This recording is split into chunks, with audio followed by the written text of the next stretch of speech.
Antes de empezar la clase que corresponde, vamos a ver algunos conceptos que creo que no ha quedado muy claro de la parte hemodinámica. ¿Qué es la conductancia? La conductancia es lo opuesto a la resistencia. La resistencia es la fuerza que supone a que la sangre avanza. Lo opuesto es la posibilidad que tiene la sangre de ser conducida a través de una arteria. Por eso es que ponen ahí, la conductancia es la inversa de la resistencia. Entonces, como no es directamente proporcional, si la resistencia va a aumentar, la conductancia disminuye, y al inverso. O sea, eso no es un concepto muy complicado. Entonces, la conductancia es la cantidad de sangre que pasa en un tiempo dado para una gradiente de presión. La resistencia se supone a que la sangre avance, y lo que la sangre avanza se llama conductancia. Eso es la fórmula, o sea, por ahí no hay problema. Si el radio del vaso aumenta, si se duplica, vean ustedes que se conduce más sangre.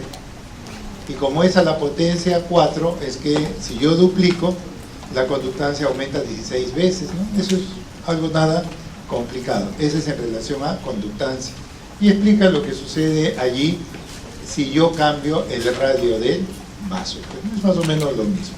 O sea, la conductancia es lo opuesto a la resistencia. Ahora, para que la sangre se conduzca a través de las grandes arterias, las arterias deben tener un componente de distensibilidad. Las paredes arteriales deben distenderse para recibir la sangre que está ingresando en cada latido, en cada eyección. Y entonces lo que se les pone ahí, la distensibilidad de los vasos. Si un vaso es fácilmente estirado, se le considera que tiene mucha distensibilidad, ¿no? O sea, es la capacidad que tiene la arteria de distenderse para recibir un volumen de sangre que está el corazón bombeando. Y entonces la distensibilidad está dado por esta fórmula. Es la variación del volumen que se produce por cada milímetro de mercurio que yo voy incrementando en relación al volumen inicial. ¿Tienes el...? Ahí, mejor, gracias. Estará en la...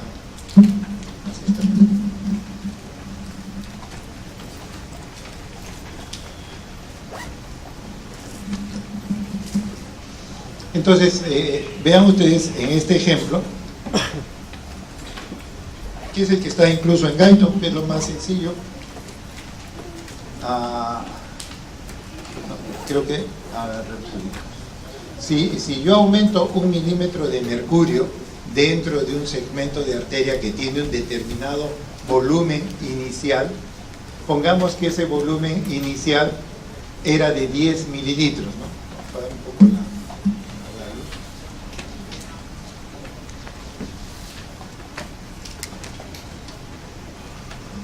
Entonces, de acuerdo a la fórmula, va a haber un aumento de la distensibilidad, es el aumento de volumen que se produce al incrementar la presión arterial en relación al volumen inicial. Entonces, el volumen inicial es 10 mililitros. Yo ahora incremento en 1 milímetro de mercurio la presión dentro de ese vaso que tiene sangre. ¿Y qué voy a conseguir? Pues sencillamente de que yo gane 1 mililitro. ¿Ese hecho qué significa? Que yo estoy incrementando más o menos en 0.1 milímetros de mercurio. ¿Esto qué significa? 10%. ¿Cuál es la distensibilidad del vaso? 10%. Es el 10%, es lo que sale de acá, pues, ¿no? Yo tengo 1 milímetro de mercurio que ha aumentado de presión por el volumen que es 10 y he generado un incremento de 1 mililitro. Bueno, 1 entre 1 se va y queda 1 entre 10, 0.1, ya está, 10%. Entonces la distensibilidad se mide en porcentajes, ¿no? Eso ya lo hemos dicho. Y las venas son 8 veces más distensibles que las arterias. Recuerden que las venas tienen alta capacitancia, tienen gran cantidad de sangre en relación a una arteria. La arteria no tiene tanta capacidad de recibir volumen, maneja presión, pero no maneja volumen. Las venas manejan volúmenes, pero no saben manejar presión, hacen cosas opuestas. La capacitancia, ¿qué es lo que viene a hacer? Pues la capacitancia es la cantidad de sangre que se puede almacenar en un sector. En las venas se almacena más sangre que en las arterias. Entonces la capacitancia también se denomina compliance, la complacencia que tiene una estructura para recibir más o menos sangre. Y por eso se pone la compliance o capacitancia de una vena es 24 veces mayor que la de una arteria. ¿Estamos? Entonces las venas tienen mayor capacitancia, mayor complacencia en relación pues a una arteria. ¿Estamos? Y bueno, esto es un ejemplo porque no significa que así sea. Un vaso que es muy distensible, que tiene mucha distensibilidad, que podría recibir mucha sangre, si tiene poco volumen, en realidad su capacitancia es pequeña. Ese es un ejemplo. Entonces, si yo tengo un vaso muy distensible, pero le pongo poca sangre, no le estoy sacando provecho, y entonces su capacitancia de ese vaso en ese momento va a ser pequeña, en ese ejemplo. Si un vaso es más bien poco distensible, pero le pongo más volumen, ese es otro ejemplo, ahí le estoy tratando de sacar provecho a su distensibilidad, y entonces su capacitancia va a ser mayor. Esto no es una norma, sino son ejemplos. Si yo tengo un vaso muy distensible, pero no le pongo mucha sangre, pues la capacitancia va a ser baja porque le puse poca sangre. Pero si le pongo más sangre, pues lógicamente la capacitancia va a aumentar. Esto es ejemplo, no es una regla, por si acaso, es sentido común de cómo uno determina esto. Y el otro elemento es la velocidad de la sangre. La velocidad no es igual al gasto cardíaco o al flujo de sangre. La velocidad está en relación al flujo sobre área de superficie. Entonces yo puedo determinar la velocidad en una arteria, pero no puedo determinar la velocidad en un capilar, porque me es más complicado. Lo que se hace es aplicar en todos los capilares que tienen una superficie. Y entonces nosotros decimos, si yo solamente tomo en cuenta una arteria, yo puedo dividir la velocidad, que va a ser igual al flujo entre el área de esa arteria. La velocidad va a aumentar, ¿no es así? Si yo lo que voy a hacer es que el área de superficie disminuye. Si el denominador disminuye, la velocidad aumenta. Pero ¿qué sucede a nivel de los capilares? Si los capilares son muy pequeños, entonces la velocidad aumentaría terriblemente y eso no sucede. ¿Por qué? Porque a nivel de los capilares la velocidad cae. Allí se debe tomar en cuenta el área de los capilares, de todos los capilares, y entonces yo tengo que dividir el flujo entre 2500. Y entonces acá el denominador está creciendo tanto que la velocidad cae a nivel del capilar. Cuando estamos hablando de todos los capilares, y eso está dado de acuerdo a un principio que vamos a ver en un momento. Entonces la velocidad de flujo sobre área transversal. Si yo solamente pienso en una arteria, lógico, puedo sacar ciertas deducciones. En el caso de los capilares tengo que esparcirlo en todos.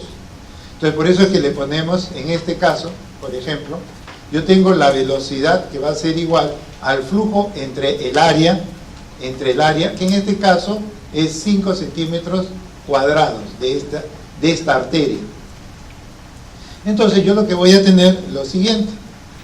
Yo voy a dividir la velocidad, va a ser igual a la división del flujo que yo voy a tener en este sector, 5 centímetros por segundo, entre el área de esta arteria, que es 5 centímetros cuadrados. 5 entre 5 me queda que la velocidad es 1 centímetro por segundo. ¿Qué sucede si voy en el otro sector, en una rama de estas arterias? Si yo voy a una rama de estas arterias, en donde yo voy a tener que el área es 1 centímetro cuadrado, el área se ha reducido. El volumen no va a poder cambiar, porque el volumen que está acá es el mismo que va a estar acá. O sea, el volumen va a ser, el flujo va a ser el mismo. Pero lo que sucede es que está cambiando el área. Entonces cuando yo divido, en este caso, el flujo, que es 5 centímetros cúbicos por segundo, entre el área que se ha reducido, la velocidad aumentó. Entonces, cuando yo estoy viendo arterias grandes, este principio se cumple. Si el vaso tiene menos calibre, la velocidad va a aumentar. Pero eso no lo van a extrapolar a los capilares, es solamente para ese campo. El líquido se mueve lentamente cuando la arteria es más grande y más rápido cuando la arteria es más angosta. ¿Estamos?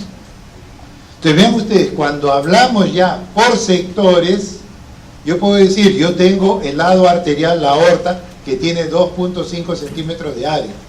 Pero cuando hablamos de capilares todos los capilares se juntan porque la sangre tiene que entrar y distribuirse a todos esos vasos, pero el área total es de 2.500 centímetros cuadrados, mientras que una vena son un poco más grandes los vasos.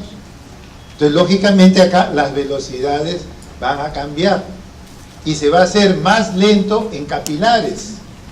Se va a hacer más lento en capilares, porque estamos hablando de superficie. Entonces, vean ustedes acá, la velocidad de la sangre, vean cómo cae cuando estamos entrando a capilares. Pero si el capilar es más pequeñito, ¿por qué la velocidad no aumenta? Porque se toma como área. Ese es un principio que existe. Entonces, por eso es que se divide sobre todo el área de 2.500 centímetros cuadrados, y entonces lo que nos va a dar es que la velocidad cae marcadamente en el capilar para que se produzca el intercambio gaseoso y nutritivo. Pero ¿de dónde apareció ese concepto? Bueno, está dado en el principio de la continuidad. La masa no puede cambiar. Lo que yo tengo en determinado punto de masa, sea de sangre o sea una masa sólida, no va a cambiar si la desplazo a otro sector. La masa no cambia. Basado en esta continuidad es que uno puede diferenciar lo que sucede en un vaso o lo que sucede a nivel de capilares. Entonces yo lo que voy a tener es que la velocidad por el área se va a tratar de mantener una constante. Entonces cuando uno ve esta ecuación, vean ustedes, si yo tengo en este sector un área más grande y acá yo voy a tener un área más pequeña, el volumen va a ser el mismo volumen de sangre va a estar abajo que arriba, pero las velocidades van a cambiar. Y entonces lo que vamos a tener es lo siguiente: de acuerdo a la ecuación de continuidad, el área de sección transversal de un tubo, sea acá o sea acá, va a hacer variar lógicamente la velocidad, sí. Entonces, ¿qué sucede si yo por algún motivo incremento el área, como sucede a nivel de los capilares? Por continuidad, por la ecuación de continuidad, la velocidad tiende a disminuir, porque estoy considerando todo el área de los capilares. Por eso es que disminuye la velocidad. Entonces, una cosa es hablar de una arteria con otra, y con otra arteria es muy diferente hablar con secciones de... Estamos hablando del flujo en arterias, en capilares o en venas. Estamos hablando de todo el grupo en general. Y entonces, en este cuadro, ustedes ven que el flujo es el mismo. El flujo es el mismo. El área puede cambiar. Y lógicamente las velocidades también van a cambiar.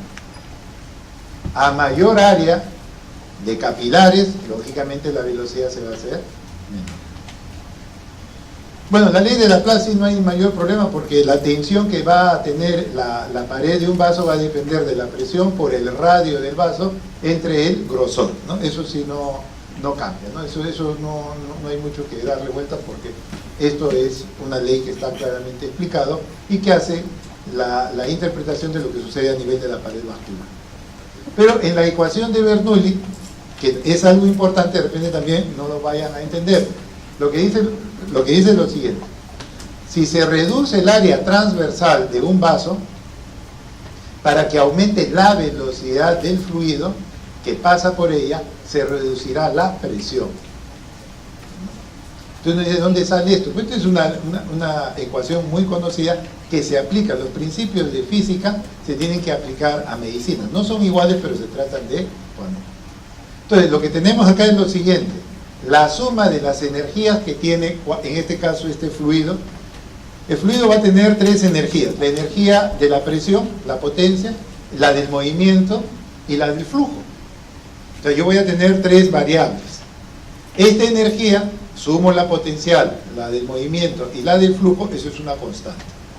¿Por qué? Porque la masa o la energía no cambia. Se puede transformar, pero no va a cambiar. Entonces yo lo que puedo decir es, si yo tengo un flujo constante porque el volumen de sangre no cambia, y yo hago variar, por ejemplo, la velocidad de la sangre, esto va a influir sobre la presión arterial. Yo tengo tres variables. Yo tengo el flujo, la cinética, que es el movimiento, y la presión. La suma de los tres tiene que ser una constante. ¿Por qué? Porque la energía no cambia, pues, ¿no? Se puede transformar, pero no va a cambiar. Si la energía cinética, o sea, la velocidad aumenta, la energía no puede ser creada ni tampoco destruida. Si yo mantengo el flujo constante y estoy haciendo de que en la cinética la velocidad aumente, ¿qué le debe pasar a la presión? Debe bajar. Eso es todo. Entonces miren ustedes, si yo tengo que el flujo es constante, porque el volumen que está acá es igual al de acá y al de acá, ¿qué sucede si yo aumento la velocidad? ¿Qué pasa si yo aumento la velocidad? Si yo aumento la velocidad, la presión lo que tiene que hacer es disminuir para que se siga manteniendo la suma constante. ¿Está claro? ¿Lo entienden o no? Más claro no lo puedo hacer porque no tengo otra forma de hacerlo más sencillo. Entonces, cuando ustedes vean la ecuación de Bernoulli, ¿qué es lo que dice? Si yo aumento la velocidad, la presión tiende a disminuir. Y está basado en este principio. ¿Estamos? Muy bien, ahora sí hagamos lo que es la clase de ahora, pues, ¿no? La parte de circulación.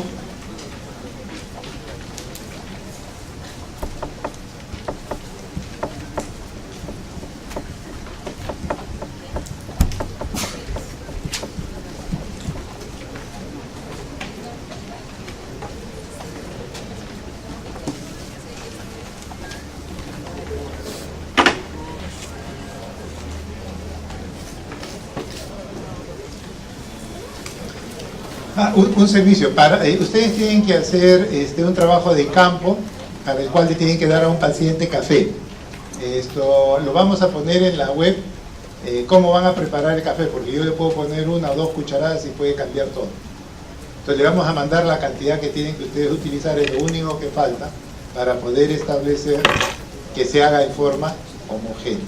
No se olviden de hacer firmar los consentimientos informados, porque a través de ellos es que nosotros llamamos y sabemos si han hecho el trabajo o nos están inventando los números. La idea es que ustedes empiecen a hacer trabajos de investigación, porque es lo que pide actualmente la ley, y eso lo estamos haciendo hace 3 años. Entonces depende de ustedes, si lo quieren hacer bien y si nos quieren falsear, lo pueden hacer, pero nosotros al azar tenemos que llamar, por eso es importante el consentimiento informado y el teléfono de la persona, porque es la única manera que tenemos de verificar si realmente han hecho el trabajo. No es muy difícil, pero lo más importante es que se vayan entrenando en hacer trabajo de investigación. La mayoría de los médicos no hacen trabajo de investigación porque no se les ha pedido en la formación. Y ese es un tremendo error porque las publicaciones en el país son pobres comparado con otros países. ¿Estamos? Muy bien, entonces vamos a ver ahora lo que es la circulación. Y bueno, algo ya hemos visto a lo largo de estas clases, que la circulación permite finalmente que el volumen, que es en este caso el gasto cardíaco, los 5 litros que tenemos, circule a través de todo este aparato cardiovascular en un determinado tiempo, que es 1 minuto. Y para eso tenemos un motor, que es el corazón, que hace que la sangre avance a través de las arterias, y que esas arterias finalmente se van ramificando hasta finalmente llegar a los capilares. En los capilares se produce el intercambio gaseoso y nutritivo, vamos a entregar los nutrientes a los tejidos, a las células, y de ahí todos los desechos se van a ir llevando hacia el sistema venoso, que va a regresar finalmente al corazón. Entonces, esa es la finalidad de este sistema circulatorio. Vamos a transportar y distribuir sustancias que son necesarias, como el oxígeno, los nutrientes. También nos va a permitir, ¿qué cosa? Eliminar las sustancias de desecho que se forman en los tejidos. A través de la sangre uno regula la temperatura, eso es muy importante. Si hay mucha temperatura hay que eliminarlo a través de la sangre, por eso la persona puede tener problemas de fiebre. Una manera de eliminar el calor del cuerpo, utiliza la sangre para eso. A través de la sangre se mueven las hormonas, el sistema endocrino viaja a través de la sangre y sus hormonas van a funcionar en órganos blancos. Tiene que ver también con las defensas. En realidad nuestros glóbulos blancos usan la sangre como un medio de transporte, porque ellos tienen que actuar en los tejidos donde nos están agrediendo y usan pues este medio, la sangre, como el medio de locomoción. Pero realmente los glóbulos blancos no están en la sangre para estar ahí, es para defendernos en los tejidos y usa la sangre como un medio. Asimismo, a través de la sangre se regula el equilibrio ácido-base, eso es muy importante, regula la presencia de agua y de electrolitos a nivel del organismo. Pues bien, entonces este sistema circulatorio, que lo podemos poner que sale del ventrículo izquierdo a través de la aorta y se capilariza en los capilares sistémicos, en donde entregamos los elementos nutritivos y captamos el desecho, pues ahora lo que vamos a hacer es todo el sistema venoso lleva la sustancia de desecho hacia el corazón derecho lo manda a los pulmones y una parte, que lo que viene a ser el CO2, se elimina por los pulmones o a través de los riñones se bota los otros elementos de desecho.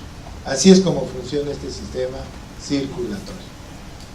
Pues bien, entonces en este sistema circulatorio didácticamente se divide la circulación menor, que es la que va hacia los pulmones, en donde hay un menor trabajo, hay una menor resistencia porque los pulmones están cerca del corazón.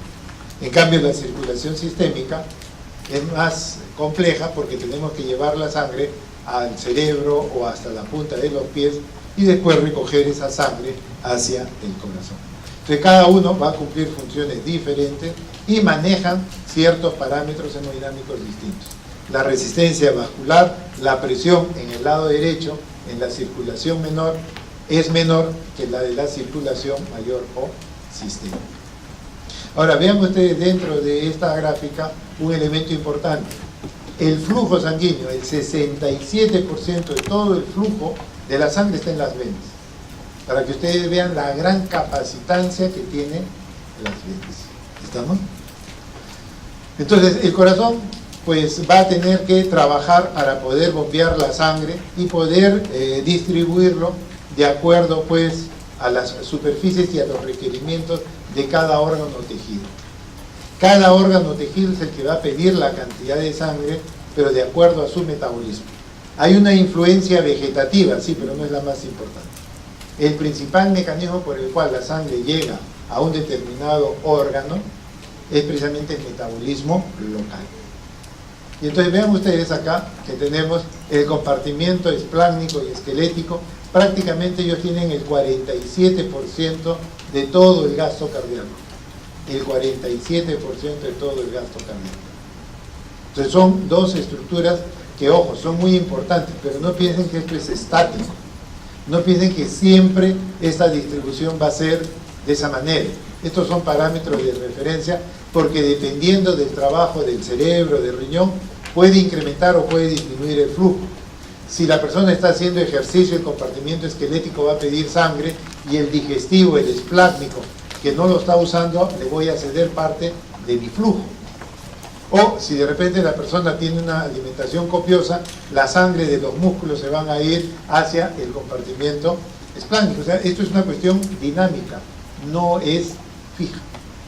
Y va a depender fundamentalmente de cada órgano o tejido. Pues bien, cuando sale la sangre del ventrículo izquierdo sale a una presión de 120 milímetros de mercurio y a una velocidad más o menos de 40 centímetros por segundo. Sin embargo, si esta sangre, ya lo hemos dicho, llegara hacia el capilar a una velocidad de 40 centímetros por segundo, prácticamente no tendría tiempo de entregar nutrientes. Entonces la velocidad tiende a disminuir.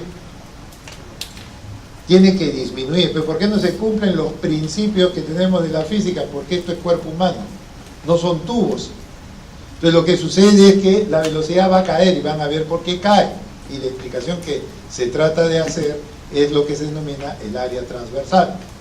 La presión de 120 para que entre un capilar debe caer por debajo de 35 milímetros de mercurio. Si con 35 entra al capilar, el capilar va a estallar, porque no soporta tanta presión. Entonces vean ustedes, toda esta fuerza de 120 milímetros de mercurio y la velocidad de 40 centímetros por segundo, conforme va avanzando, tiene que disminuir. ¿Y quién le disminuye? ¿Quién le resta esa fuerza? Pues estos no son tubos rectos, no. La arteria se va dividiendo y conforme se divide, las arterias como la aorta o la pulmonar tienen una capa elástica que le permite a esa arteria ser complaciente y distenderse. recibir ese volumen de sangre que está saliendo del ventrículo. Entonces las paredes de la arteria tienen que distenderse, y por eso es que podemos tomar el pulso arterial, porque las paredes de la arteria en un momento son complacientes, tienen distensibilidad. Pero conforme la arteria se ramifica, pierde la capa elástica y lo que queda es puro músculo, y el músculo es rígido. Y entonces, si la sangre quiere avanzar a través de las arterias de mediano y pequeño calibre, para poder avanzar tengo que entregar parte de mi fuerza y de mi energía, porque la capa muscular es rígida. Y entonces de 120 empiezo poco a poco a ir disminuyendo mi fuerza que voy entregando a las arterias de mediano y de pequeño calibre. Eso no funciona en la física, porque en la física no tenemos esas estructuras, en el cuerpo humano sí. Y entonces vean ustedes que conforme yo voy avanzando, yo voy perdiendo fuerza y voy perdiendo velocidad, porque yo quiero avanzar, pero resulta que el tubo es rígido y no me deja, la resistencia es mayor y tengo que avanzar entregando parte de mi energía. Y la velocidad empieza a caer hasta finalmente llegar a medio o a 1 milímetro, ni siquiera centímetro, 1 milímetro por segundo. Y eso permite precisamente la entrega de nutrientes a nivel capilar. ¿Quién se opone? ¿Quién es el que quita la fuerza? El que quita son las arterias de mediano y pequeño calibre, que se denomina resistencia vascular periférica.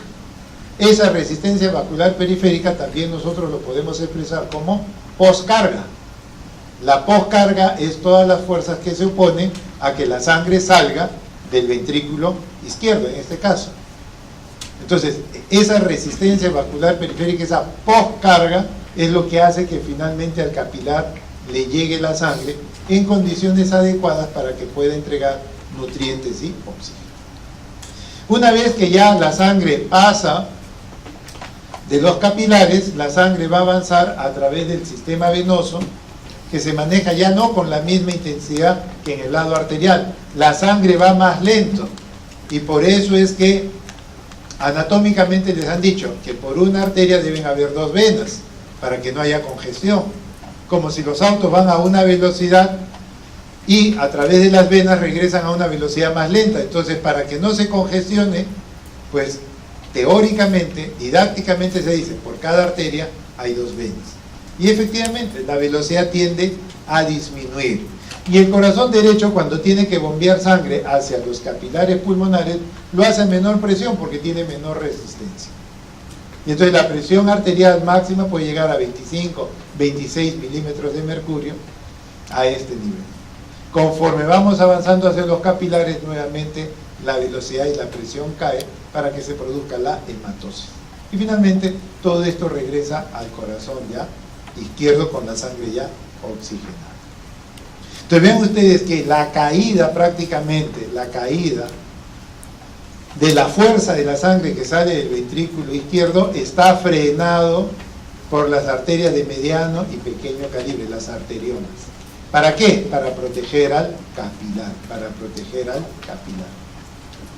Lo que sucede es que el compartimiento elástico, las grandes arterias son ligeramente elásticas, las de mediano y pequeño calibre ya no hay elasticidad, lo que hay es músculo, resistencia.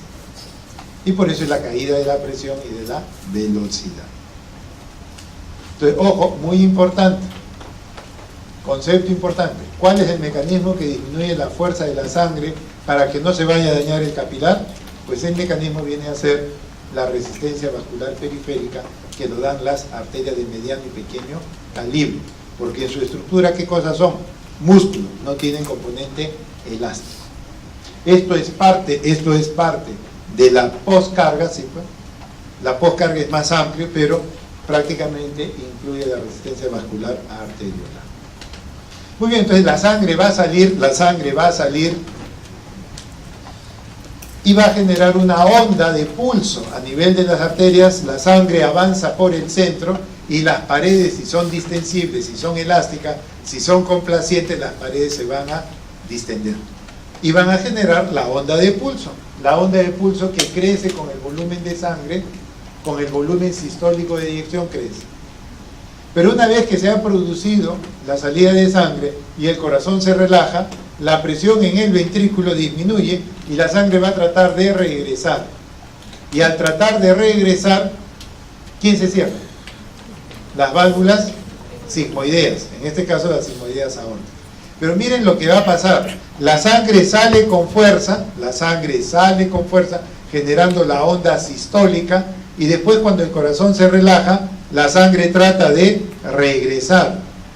Pero al momento de regresar, se van a cerrar las válvulas sigmoideas. ¿Y qué va a pasar con la sangre que está tratando de regresar? Rebota. La sangre trata de regresar y rebota. Ese rebote es esto, la onda dícrota o la incisura dícrota o la onda dícrota, que expresa el cierre de la válvula sigmoidea aórtica. ¿Estamos? Entonces se cierran las válvulas sigmoideas aórticas y por eso se produce esa muesca. La sangre rebota en estos nidos de paloma y por eso se produce esta onda y ya después cae hacia la parte diastólica del flujo. ¿Estamos? Pues bien, entonces este es lo que se refiere al pulso arterial. Y eso es producto de que la sangre inicialmente sale a través de esta arteria que es bastante grande, pero que tiene en su estructura no solamente capa muscular, tiene un componente elástico que lo diferencia. Tanto la aorta como la pulmonar tienen un componente elástico. Pues bien, la sangre va a avanzar y entre los órganos que va a irrigar es el corazón.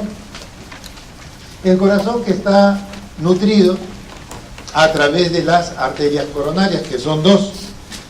Se llaman coronarias porque tienen la forma de una corona en la parte alta del corazón y de ahí van saliendo sus ramas, pero se llaman coronarias en forma de corona. Y tenemos dos coronarias, la coronaria izquierda, que es la que irriga la mayor cantidad de territorio del corazón. Entonces la arteria en extensión más importante es la coronaria izquierda. En cambio, la coronaria derecha, que irriga menos territorio, sin embargo, desde el punto de vista eléctrico, irriga nodo sinusal, irriga nodo AB. ¿Estamos? Irriga nodo sinusal y al nodo AB, y de esa manera estamos generando la irrigación del sistema eléctrico. Esa es una diferencia. El otro está irrigando la mayor cantidad del músculo contráctil, y en cambio la coronaria derecha está irrigando al nodo sinusal y al nodo AB. De tal forma que eléctricamente la coronaria más importante es la derecha. Mecánicamente, muscularmente, como función de motor, el más importante es la coronaria izquierda por extensión. Entonces nosotros tenemos que a nivel de la aorta van a nacer el tronco de la coronaria izquierda, que da origen a la descendente anterior, y la circunfleja. Mientras que la coronaria derecha va a dar origen a la descendente posterior. Eso ya es una cuestión de anatomía, pero de esa manera el corazón se irriga. Entonces por este lado vamos a tener la descendente anterior, rama de la coronaria izquierda, y por acá vamos a tener la coronaria derecha, dando su descendente posterior. Pero vean que a este nivel la descendente anterior con la descendente posterior no se unen. Si se unieran como quisiéramos, no habría tanta mortalidad por infarto. Se tapa una arteria acá, pero por este otro lado llega sangre. El problema es que anatómicamente podemos tener la circulación colateral, pero funcionalmente no está bien. Ese es el problema. Tenemos dos coronarias que deberían anatómicamente, están unidas anatómicamente, pero están obliteradas. Ideal es que estén permeables. Algunos lo pueden tener permeables, otros no. Por eso es que la circulación, cuando se obstruye en un sitio, la circulación no viene por la otra coronaria, que eso sería lo ideal. Anatómicamente está dispuesto así, pero funcionalmente, si ustedes ven acá en este cateterismo, no hay comunicación entre las dos coronarias. Si lo hubiera, sería ideal. No se olviden que las arterias vienen desde el epicardio y van avanzando y se van ramificando, ingresando al músculo, al miocardio, y finalmente llega al subendocardio. La arteria nunca va a llegar al endocardio, pues no puede, porque el endocardio es solamente una capa. La sangre va a llegar máximo hasta el subendocardio y de ahí se nutre el endocardio. ¿No? En el endocardio no hay vasos sanguíneos. Los vasos llegan hasta el subendocardio y se encargan de nutrir. Entonces las arterias van a pasar a través de toda la pared. De esta manera es fácil entender. Si el músculo está en sístole, si el músculo está en contracción, la circulación coronaria está comprimida. El corazón no se nutre en sístole, se nutre en diástole. Cuando la sangre ha tratado de regresar hacia el ventrículo y se cierran las sigmoideas, esa sangre que trata de regresar pero no puede entrar al ventrículo porque se ha cerrado las sigmoideas, en esas sigmoideas están los nacimientos de las coronarias. Entonces la sangre, como ya no puede ir al ventrículo, en ese momento en que regresa, inmediatamente inunda las coronarias. El corazón se nutre en diástole, no se nutre en sístole. ¿Estamos? En diástole el corazón se nutre, en sístole no. Entonces muy importante tener en cuenta. A mí me conviene que la diástole dure más. De esa manera mi corazón va a estar mejor irrigado. ¿En qué momento el corazón se irriga, se nutre? En la diástole. A mí me conviene que la diástole dure más. Y para que la diástole dure más, si el corazón va más rápido, si el corazón es más acelerado, la diástole y la sístole duran menos. No me convienen corazones acelerados del punto de vista de la irrigación. A mí me conviene que el corazón sea más lento. Si el corazón es lento, la sístole dura más, sí, pero también la diástole, y eso es lo que me interesa. Todo el ciclo cardíaco va a durar más. Si el corazón va más lento, todo el ciclo dura más. ¿Durará la sístole más? Bien. ¿Durará la diástole más? Eso es lo que me interesa de un paciente que necesita una buena irrigación, como son los pacientes coronarios. Paciente que tiene mala circulación en las coronarias, le conviene que su corazón vaya más lento. Ese es un principio fisiológico que se aplica desde el punto de vista clínico a los pacientes. Y bueno, el corazón va a recibir el 5% de los 5 litros, o sea, más o menos 250 mililitros por minuto. Eso es lo que va a utilizar el corazón en un minuto. Y la irrigación, la nutrición, fundamentalmente de la diástole, de arterias coronarias que van desde el epicardio hasta el subendocardio.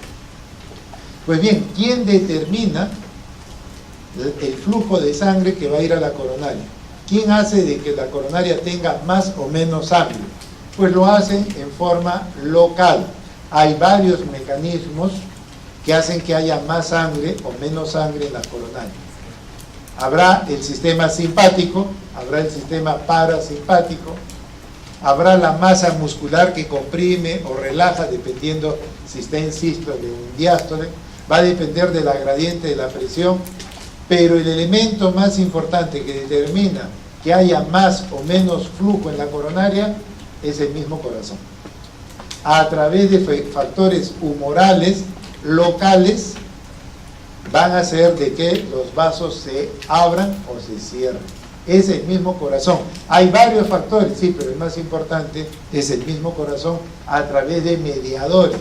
¿Qué mediadores? La adenosina, la liberación de potasio, hidrogeniones, bradicininas. Ellos son los que van a regular y decir vasodilatación o vasoconstricción. Que hay influencia del simpático o parasimpático, eso es secundario.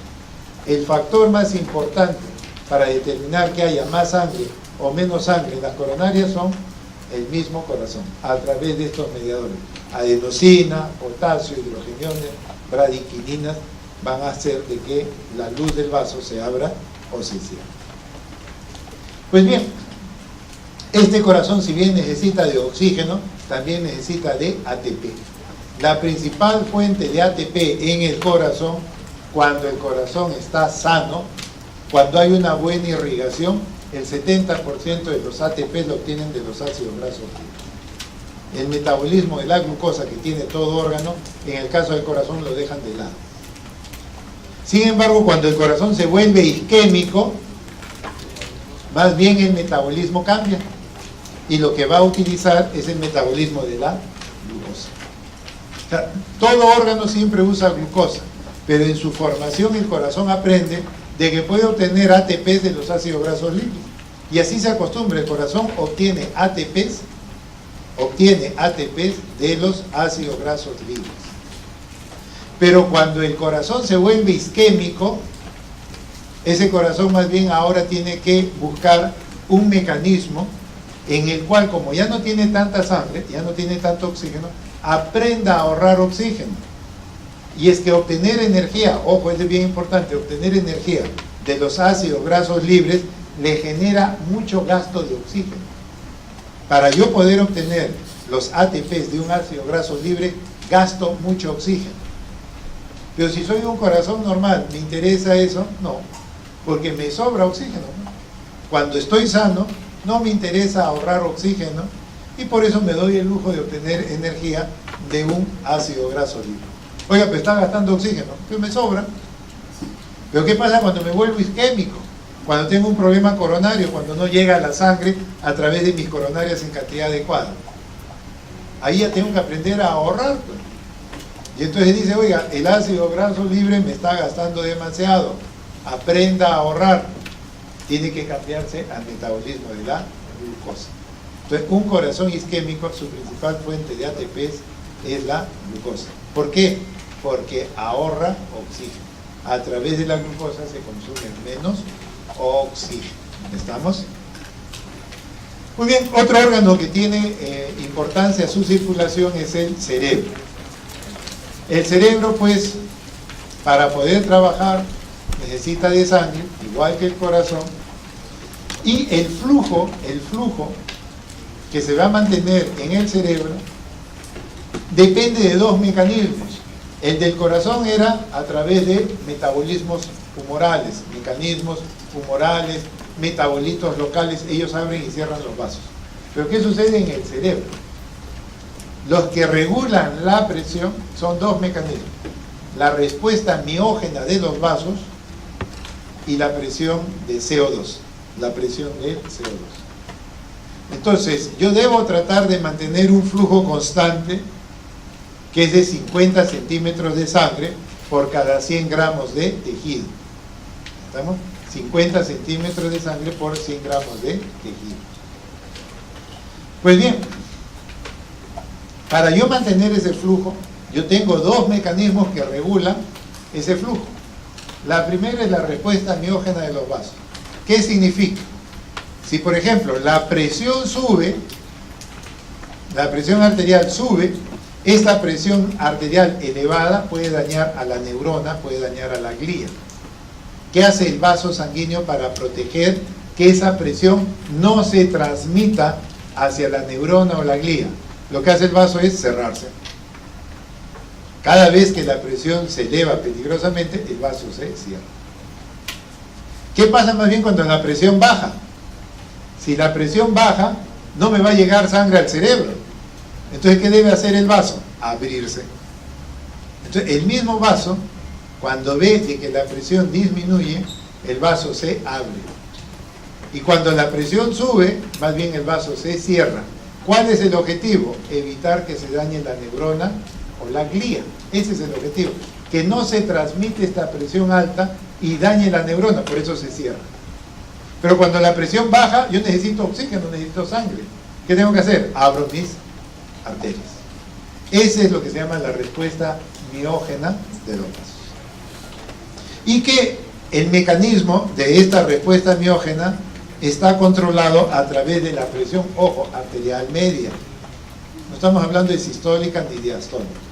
Entre 60 a 140 milímetros de mercurio, este mecanismo funciona. Este mecanismo funciona abriendo y cerrando los vasos, protegiendo al cerebro para que no haga daño mucha presión, o abriéndose para que le llegue sangre cuando la presión tiende a disminuir.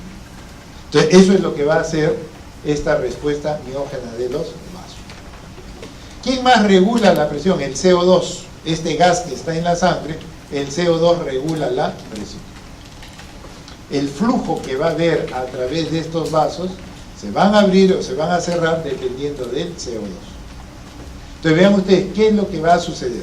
Si yo tengo, por decir, un paciente que ha tenido un traumatismo encefalocraneano, ha tenido un accidente automovilístico, se ha golpeado la cabeza, y la presión, producto de este golpe, el cerebro se hincha, se edematiza. La presión intracraneana sube. La presión intracraneana sube, producto de este hinchazón, de este edema del cerebro, a consecuencia del traumatismo que ha tenido la persona. Entonces, el cerebro está edematizado. Pero ojo, nosotros tenemos huesos, que es la cavidad craneana, y esos huesos no se distienden. Entonces, esa caja craneana no se va a mover. Y la masa encefálica aumentó por el edema. Entonces, los elementos que yo tengo dentro de esta cavidad intracraneana tienen que manejarse de alguna forma para que no vaya a hacer daño al cerebro. Entonces, ¿qué hacemos los médicos? Bajamos el edema de la masa encefálica, el edema cerebral, dándole manitol, dándole corticoides, bajamos ese hinchazón, ese edema, lo bajamos. El otro compartimiento es el líquido cefalorraquídeo. Ahí nadie puede tocar porque no tenemos forma de actuar sobre el líquido cefalorraquídeo. Me queda el tercer compartimento, es el vascular. Entonces yo quiero bajar la presión intracraneana. Yo quiero que no haya tanta presión dentro de la cavidad intracraneana. Ya manejé la inflamación, ahora tengo que bajar el volumen sanguíneo para que haya menos presión. Entonces yo lo que debo tratar de hacer es cerrar los vasos, para que no haya tanta sangre y tanta presión dentro de la cavidad intracraneana. ¿Cómo cierro los vasos? Bueno, para generar vasoconstricción yo debo hacer que el CO2 disminuya, en sangre. Yo lo que debo tratar es de disminuir el CO2 a nivel de sangre. ¿Y qué puedo hacerle al paciente? ¿Qué le podría ayudar? ¿Cómo hago que el CO2 disminuya en sangre? Claro, sencillamente le digo, oiga, respire rápido. Lógico, estos pacientes no están despiertos. Ellos generalmente están conectados a un ventilador y lo que yo voy a hacer es que el ventilador haga que él respire rápido, que él hiperventile.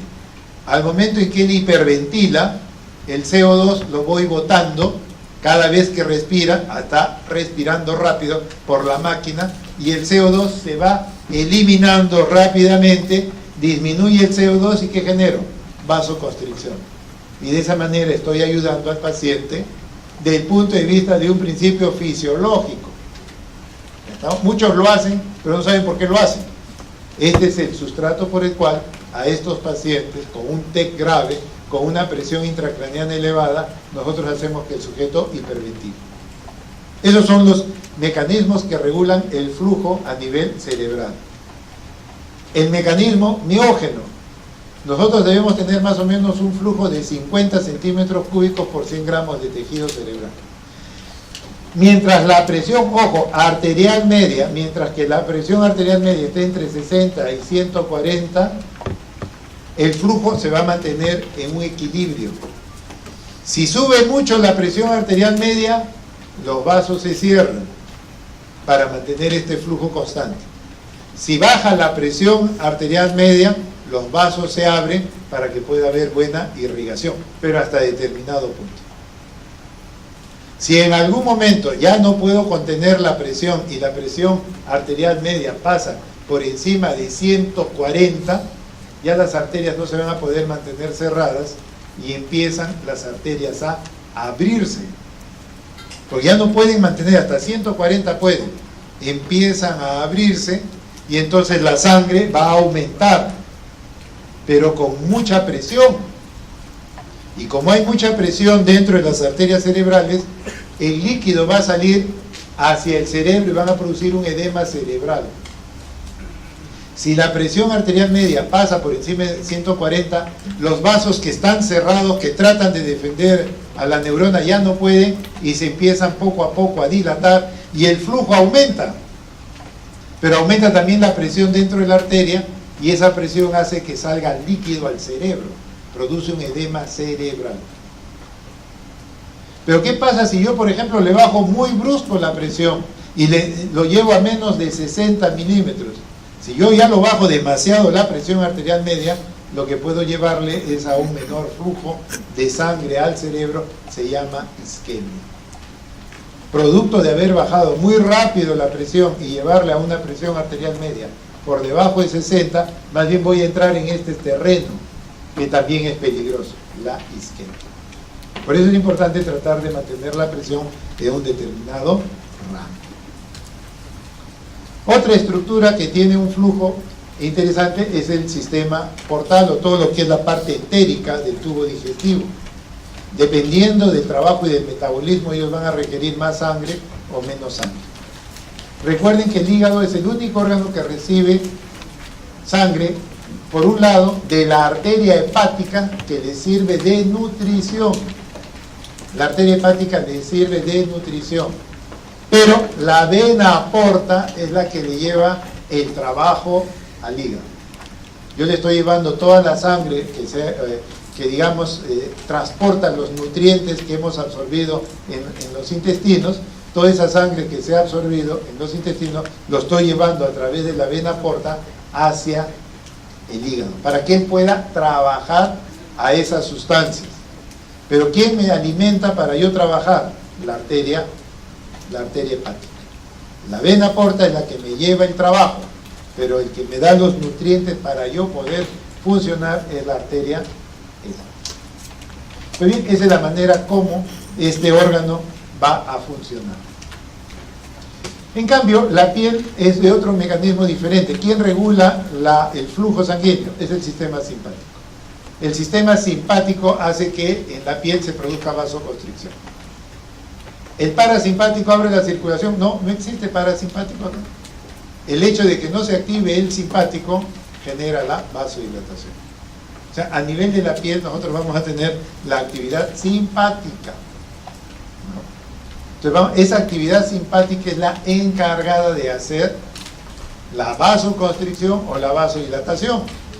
Si hay actividad adrenérgica, vasoconstricción. No hay actividad adrenérgica, vasodilatación. No es que haya parasimpático, es solamente actividad adrenérgica que regula el flujo a nivel de la... Otro órgano muy importante, que es el que recibe la mayor cantidad de sangre por 100 gramos de tejido. El hígado recibe mucha sangre, pero pesa 1,5 kilos. En cambio, el riñón pesa poco. Y si hablamos por 100 gramos de tejido, el órgano que recibe la mayor cantidad de sangre por 100 gramos de tejido es el riñón. Y el riñón debe serlo porque el riñón es el que se encarga de lavar la sangre, es el que se encarga de botar todos los desechos a través de la orina.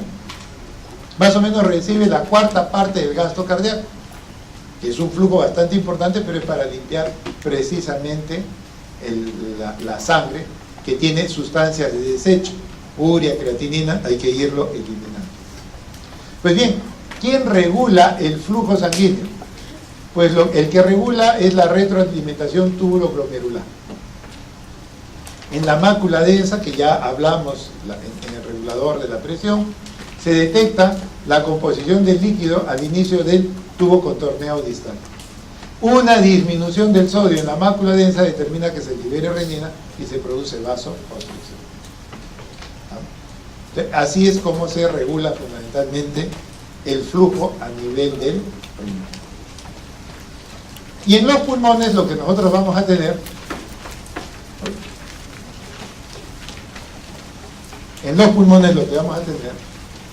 es que el sistema de la circulación menor maneja menos presiones, maneja menos resistencia. Entonces, las cavidades derechas trabajan poca presión. La arteria pulmonar y sus ramificaciones manejan baja presión. Entonces, vean ustedes cómo la presión puede llegar hasta 25, la máxima, a nivel del ventrículo, y la mínima a 8 milímetros de mercurio. Los pulmones constituyen un importante reservorio de sangre. Cada vez que yo inspiro, la onda de pulso disminuye. ¿Por qué? Porque la sangre regresa al corazón derecho y va hacia los pulmones, de tal forma que retorna menos sangre al ventrículo izquierdo y por la ley de Frank-Starling bombeo menos. Cada vez que yo inspiro, mi onda de pulso disminuye. ¿Por qué? Porque mi volumen de eyección ha disminuido. ¿Y por qué disminuye? Porque la sangre ha quedado atrapada en los pulmones. Cada vez que yo inspiro, la sangre queda atrapada en los pulmones, regresa menos sangre al corazón izquierdo, porque se ha quedado en los pulmones, y al tener menos sangre en el corazón izquierdo, por la ley de Frank Starling, bombeo menos. Entonces la onda de pulso va a disminuir. Eso es cuando yo inspiro. ¿Qué sucede cuando yo expiro? Lo contrario. La onda de pulso aumenta, ¿no? Entonces, ese es un principio bastante importante. ¿Quién regula el flujo a nivel de los pulmones? Fundamentalmente es la presencia del oxígeno, el PO2. El PO2 alveolar es el que va a determinar mayor flujo en los pulmones o menor flujo. Es el PO2 el que regula el flujo sanguíneo a nivel de los pulmones. Pues bien, entonces hemos visto estos órganos especiales cuyos flujos sanguíneos van a depender de mecanismos propios de cada uno de ellos. Pues bien, el que está llevando la sangre hacia estos órganos son las arterias. Pero las arterias tienen estructuras totalmente diferentes a lo que vienen a ser las venas. La arteria es una estructura que prácticamente no es elástica. ¿Dónde tiene elasticidad? En el nacimiento de la aorta y de la pulmonar. Pero conforme los vasos se van ramificando, pierdo la capa elástica y lo que yo tengo es músculo. Músculo que genera resistencia.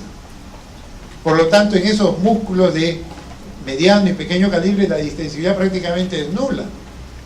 Teóricamente, las arterias no tienen capa elástica. Solamente en la aorta y en la pulmonar, en las grandes arterias.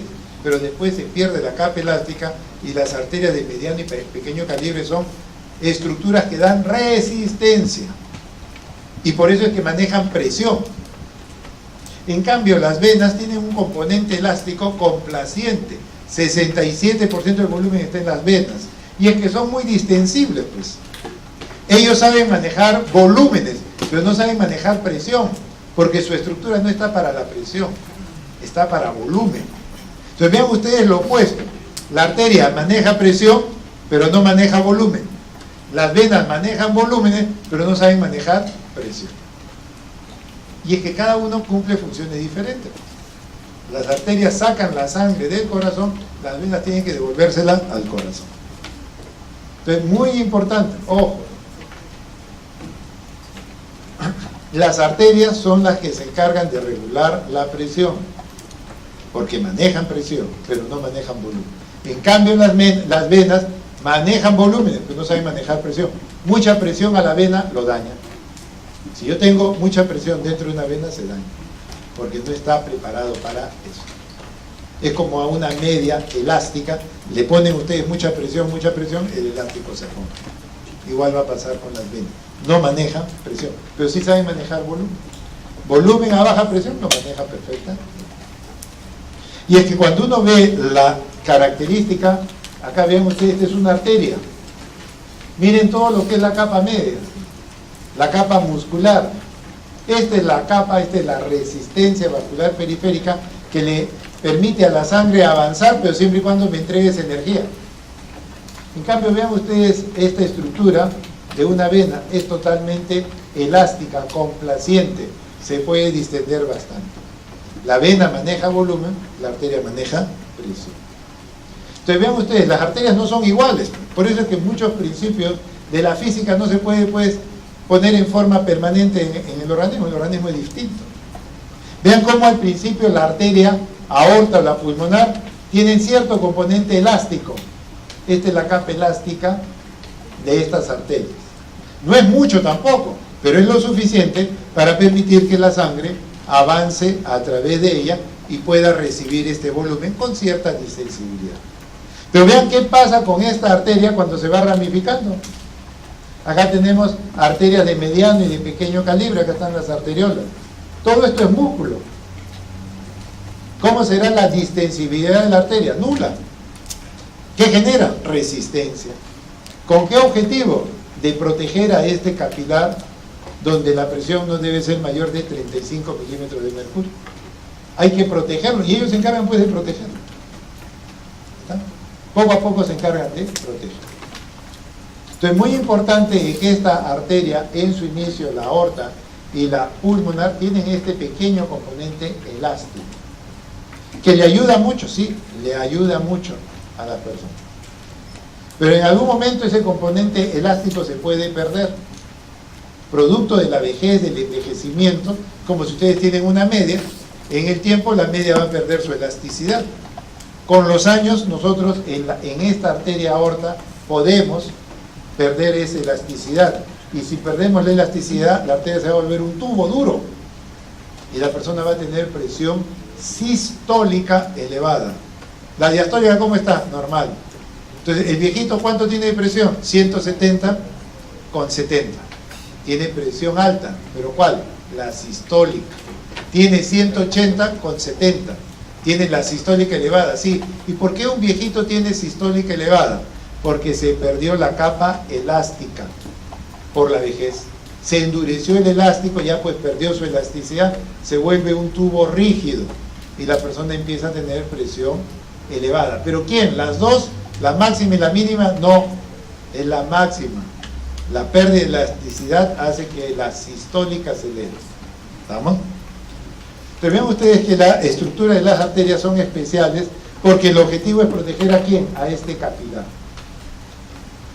¿Cuál es el diámetro de un capilar? Va entre 5 a 20 micras, 5.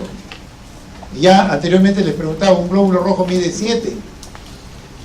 Y acá mide 5, el menor mide 5. Entonces, ¿cómo va a pasar el glóbulo rojo? Arrastrándose y deformándose. El flujo a nivel de los capilares ya no es laminar. Ya no es laminar. ¿Por qué? Porque la sangre va a avanzar uno tras uno los glóbulos rojos, como si fuera una fila india. Y la velocidad es lenta. Y debe ser lenta para que yo pueda entregar mis nutrientes. Y una de las cosas que vemos es precisamente pues su diámetro. Su diámetro es tan pequeño que la sangre no puede ir pues rápido. ¿Ya estamos? Entonces vean ustedes que a este nivel la velocidad va disminuyendo. Y vean ustedes que la estructura de un capilar es solamente una célula endotelial y su membrana basal. Entonces es muy delgado. Y tiene que ser delgado porque si el capilar es grueso, no deja pasar al oxígeno, a los nutrientes. Entonces es muy importante ver que el capilar es muy delgado, es solamente endotelio con membrana basal. Y esa estructura es importante, ¿por qué? Porque es lo que le permite el intercambio gaseoso y nutritivo. Entrego oxígeno, pero recibo CO2. Entrego nutrientes, pero también me entregan los desechos. Entonces, esta unidad microcirculatoria, o sea, cómo es los capilares, lo tenemos que ver de esta forma, ¿no? Esta es una gráfica, ¿dónde está acá la gráfica? Bueno, ¿qué es lo que vamos a tener a este nivel? Vamos a tener, por un lado, la última rama de la arteria. La última rama de la arteria que hace contacto con el capilar es la metaarteriola. Es la última rama ya. La última ramificación de una arteria es la metaarteriola. Es la metaarteriola. De ahí ya continúa con el capilar. Pues bien, la sangre que tiene que entrar al capilar con esta metaarteriola, hay una llave que abre y cierra.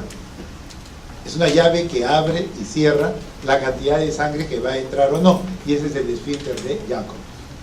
El esfínter de Jacobi está justo al final de la meta arteriola, al final de la meta arteriola, justo antes que empiece el capilar. Y ese esfínter de Jacobi es un mecanismo por el cual abre para que entre sangre o cierra para que no entre mucha sangre. Ahí está el esfínter de Jacobi. Y después vamos a tener los capilares, que no se olviden que solamente es endotelio con membrana basal. Y una vez que ya la sangre sale del capilar, irá pues hacia las venas. Primero venas más pequeñas, después venas más grandes. Entonces, así es como se distribuye en esta microcirculación. Pero ¿quiénes determinan cuánta sangre debe entrar a este capilar? Porque el capilar es muy delgado, es muy débil, hay que protegerlo. ¿Y quién lo protege primero? Pues sencillamente el esfínter de Jacobi. El esfínter de Jacobi abre o se cierra determinando más o menos sangre. Entonces, el primer mecanismo que regula la sangre en la microcirculación, en los capilares, es el esfínter de Jacobi. Al final de la meta arterial está el esfínter de Jacobi. ¿Quién más regula el flujo en los capilares? Bueno, el mismo tejido. El tejido, a través de liberar la angiotensina 2, el tejido que tiene poco oxígeno, el tejido que produce prostaglandinas o produce ácido láctico. Bueno, es el mismo tejido el que permite que los capilares estén abiertos o estén cerrados. Y finalmente, el sistema simpático a través de la noradrenalina, que también es un vasoconstrictor. Entonces, todos ellos son los que van a determinar cuánta sangre entra al capilar. Son los responsables. Primero, la respuesta miógena, el Jacobi. Después, mecanismos locales y finalmente la vía simpática. Pues bien, ¿qué vamos a conseguir a través de los capilares? A través de los capilares se van a mover líquidos o sólidos. Pues bien, lo que vamos a tener es que los líquidos se mueven por filtración. En cambio, los solutos, los sólidos, se mueven por difusión. Difunden de más concentración a menos concentración, difunden. Y si ya la molécula es muy grande, se tiene que producir la pinocitosis. Eso vimos en la primera clase. La pinocitosis, cuando son moléculas muy grandes, los solutos, pues por pinocitosis se lleva al interior de la célula. Si no, se mueve fundamentalmente de más presión a menos presión por difusión. En cambio, los líquidos no se mueven por difusión, se mueven por filtración. Y para la filtración hay una ecuación que se llama la ecuación de Starling. No es la ley de Frank Starling, es el investigador, sí, el inglés Ernest Starling, que da una ecuación que determina el movimiento de la filtración. Él lo que hace es establecer una relación entre la presión hidrostática y la presión oncótica. Entonces, si yo tengo acá, este es el capilar, por este lado entra la sangre en las arterias y por acá se va hacia las venas. Entonces, en los capilares, en el lado arterial, los líquidos o el oxígeno salen. Y por el lado venoso, más bien, la sustancia regresa. Entonces tiene que haber un equilibrio entre lo que sale y regresa para que no se acumule acá y se produzca pues retención de líquidos, se produzca edema. Entonces tengo que tener un equilibrio entre lo que sale y lo que regresa. Eso es lo que yo debo tratar de mantener. Entonces vean ustedes, ¿por qué los líquidos salen en el lado arterial y por qué regresan en el lado venoso? No es que se les ocurre así, no, hay una ecuación en este caso, la de Starling, que dice lo siguiente: los líquidos se van a mover dependiendo de la fuerza hidrostática hacia afuera y la presión oncótica hacia adentro. Eso es lo que dice la ecuación de Starling. Los líquidos salen por fuerza hidrostática hacia el intersticio, hacia los tejidos. Y los líquidos se tratan de retener por la presencia de la presión oncótica. Entonces vean ustedes, yo tengo, este es el lado arterial del capilar, este es el lado venoso del capilar. La sangre entra con una presión hidrostática no mayor de 35. Si pasa de 35 se va a dañar el capilar. Entonces la presión, pónganse que esté en lo máximo, 35 de hidrostática.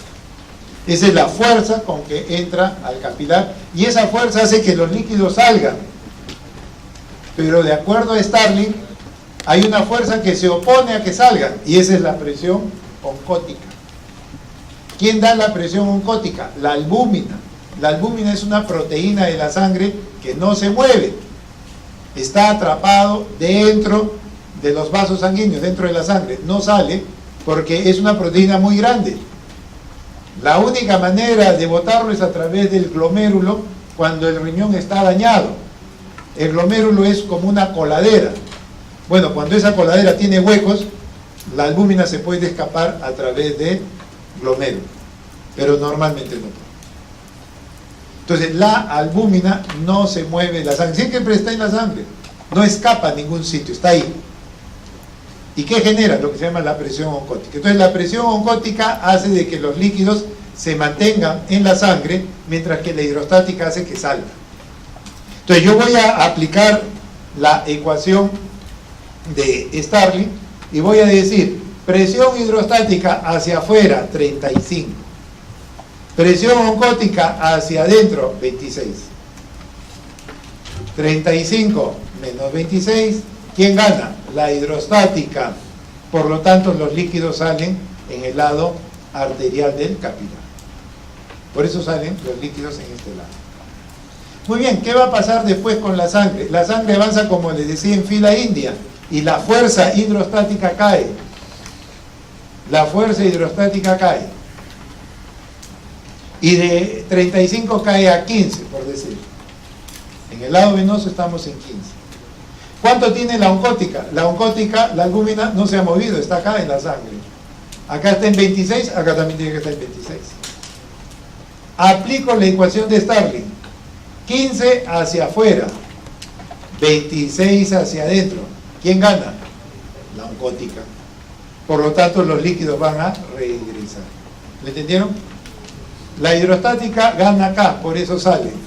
En este extremo gana la oncótica y por eso es que los líquidos regresan. Por eso es que no se debe acumular líquido en el intersticio, siempre y cuando haya un equilibrio entre la salida de líquidos y el regreso de los líquidos. ¿Qué pasa si la persona tiene una enfermedad renal en los glomérulos y su presión oncótica en vez de 26 está en 10? Está en 10. ¿Qué va a suceder? Los líquidos van a salir, ¿sí? ¿Van a regresar? No, porque la hidrostática acá está en 15 y la oncótica está en 10. Los líquidos salen pero no regresan. Un paciente nefrópata con un problema renal está totalmente hinchado. Está hinchado. Y por eso es que se produce la acumulación de líquidos. Entonces, hay diferentes formas de explicar lo que va a suceder en el organismo para que se retengan los líquidos. Entonces, muy importante, ojo, otro concepto importante. La fuerza que se opone a la salida de líquidos del compartimento vascular, ¿quiénes son? Es la presión oncótica, la albúmina. La albúmina. Entonces, de esa manera es que si yo mantengo el equilibrio, no voy a retener sustancias en el intersticio.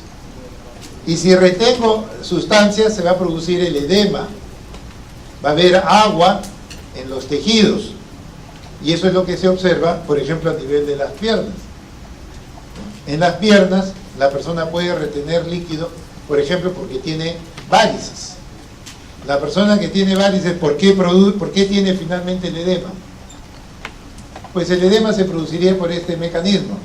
La sangre que sale de la vena sale a una presión de 15. Y de ahí tiene que seguir avanzando a través de las venas hacia el corazón. Pero si las venas están enfermas y tienen varices, la sangre ya no avanza hacia el corazón, se congestiona hacia atrás. Y hacia atrás, ¿quiénes están? Los capilares.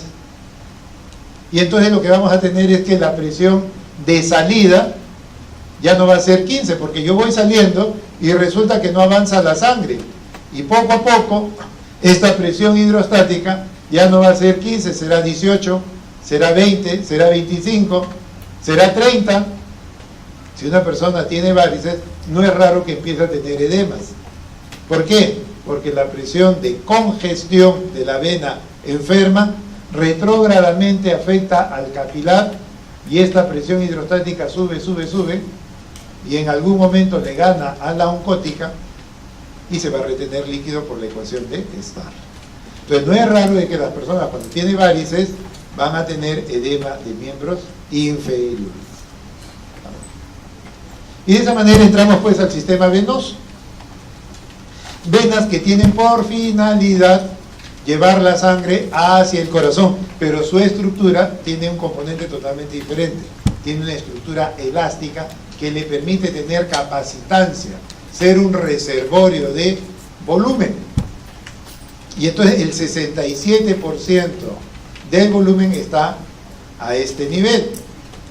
Y por eso es que las venas se pueden contraer y mandan la sangre a muchos sitios que lo requieren, porque las venas son reservorios de sangre.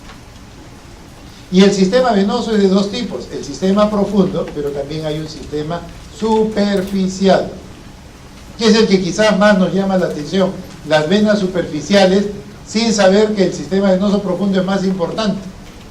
Pero como es lo que tenemos acceso a la visión, entonces uno dice, no, las superficiales son así y así, no son las venas más importantes. ¿Son de ayuda? Sí, porque ayudan al drenaje. Entonces, el sistema venoso lo que tiene que hacer es llevar la sangre al corazón. Todas las venas que están por encima del corazón, por efecto de la gravedad, la sangre cae al corazón. Yo no tengo que hacer ningún esfuerzo. Toda la sangre que está por encima del corazón, por la gravedad, toda esa sangre baja al corazón. ¿Dónde está el problema? En todas las venas que están por debajo del corazón. Porque ellas tienen que subir en contra de la gravedad. Y entonces el organismo ha creado diversos mecanismos para que esa sangre regrese al corazón. Pero esos mecanismos, cuando terminan de funcionar y la sangre sube hacia el corazón, una vez que se acaba el mecanismo, la sangre se va a ir otra vez hacia los pies. Y por eso es que el sistema venoso tiene válvulas. Esas válvulas lo que le permiten es que la sangre avance en una dirección hacia el corazón, pero cuando ya, por efecto de la gravedad, tratan de regresar, se cierran las válvulas. Entonces nosotros tenemos a lo largo de todo el territorio de las venas válvulas que permiten que la sangre avance en una dirección, pero cuando ya trata de regresarse hacia los pies, inmediatamente estas válvulas se cierran. Entonces son válvulas unidireccionales, se abren en una dirección, pero en la dirección contraria se cierran. Está dado por su distribución pues anatómica. Si ustedes recuerdan las válvulas sigmoideas de la aorta y la pulmonar, ¿qué forma tienen? Igual que estas. Se abren en una dirección, pero en la otra se cierran. Entonces prácticamente el sistema venoso, las venas que están por debajo del corazón van a tener que funcionar siempre y cuando las válvulas estén bien. Si las válvulas se enferman, ahí vamos a tener un problema en que la sangre ya no va a circular en forma adecuada. Mucho depende las venas de las válvulas. Entonces vean ustedes, ojo, ¿qué mecanismo es el que evita que la sangre vaya hacia los pies? Y el mecanismo está dado por las válvulas que están en el sistema venoso. Las válvulas que deben ser unidireccionales. Pues bien, la vena mantiene una estructura, mantiene un tono. Ese tono, esa estructura lo da fundamentalmente las fibras musculares lisas, que no son muchas. Recuerden que la vena, ¿qué cosa es? Elástica. Pero también tiene un compartimiento muscular. Bueno, ese compartimiento muscular es lo que le mantiene el tono. La elasticidad ayuda para ser muy complaciente, pero ¿quién mantiene la forma de una vena como si fuera un tubo? No es el elástico, es precisamente la capa media muscular. Y el segundo mecanismo, que es el que hace que la vena se mantenga abierta o cerrada, es precisamente el sistema adrenérgico. El sistema simpático, cuando se activa, hace que la vena se cierre. Y cuando no esté activa, hace que la vena se abra. Entonces, por un lado tenemos la estructura de la vena, que se mantiene por el componente muscular, se mantiene estructuralmente por el componente muscular. La elasticidad le permite ser complaciente, pero la forma lo mantiene en la capa muscular. Y la orden de vasoconstricción o vasodilatación lo da el sistema simpático. Se activa el simpático y los vasos se cierran. No hay simpático, los vasos se abren. Muy bien, ¿y cómo hago de que esta sangre que está en las piernas o en los pies ascienda hacia el corazón? El principal mecanismo es la presión negativa intratorácica. Cada vez que yo inspiro, hago que la sangre de las piernas, de los pies, ascienda hacia el tórax. Cada vez que yo inspiro, genero una presión intratorácica negativa. Entonces la sangre va a ir hacia donde hay menos presión. Entonces la sangre regresa a través de la inspiración, a través de esta bomba abdominotorácica. ¿Qué otros mecanismos ayudan a que la sangre ascienda? Los músculos. Cada vez que yo camino, los músculos se contraen y aplastan a las venas. ¿No es que las venas no tienen presión? Las venas no manejan presión, manejan volumen. Entonces los músculos, la circulación, las venas profundas, cuando son comprimidas por los músculos, cada vez que yo camino, esa sangre asciende al corazón. Por eso es bueno que la persona que sufre de las venas, sufre de varices, debe caminar. El caminar es lo que le ayuda porque le comprime los músculos para que la sangre que está atrapada en las venas regrese al corazón. ¿Qué otro elemento? Bueno, las mismas válvulas que son unidireccionales y finalmente el tono de las venas hace de que la sangre regrese al corazón. Entonces, si yo tengo un sector, acá yo tengo la vena, acá yo tengo las válvulas, acá está el flujo, pues yo inspiro o camino. ¿Y qué va a suceder por lo que yo inspiro o por lo que camino? Pues voy a hacer que la sangre ascienda. Las válvulas que son unidireccionales se abren, la sangre asciende, y cuando ya dejé de inspirar o dejé de caminar, esa sangre que subió va a tratar de regresar, pero al tratar de regresar se cierran las válvulas de las venas. ¿Qué ha pasado con el flujo? El flujo estaba acá, ahora ya subió y no regresa a los pies. Para eso es importante pues el sistema valvular en las venas. Y finalmente hay otro sistema que nos ayuda de drenaje, que es el sistema linfático. El sistema linfático es un sistema venoso primitivo. Trata de eliminar los líquidos que todavía han quedado en el intersticio y que no pudieron regresar a las venas. Bueno, ellos son un tipo de drenaje. Es un sistema venoso primitivo que trata de llevar una sustancia que se llama linfa, que son producto de los desechos que han quedado en el intersticio. Entonces vean ustedes cómo es un linfático. Es una vena, pues, pero primitiva, muy pequeña. Pero los linfáticos ayudan al drenaje.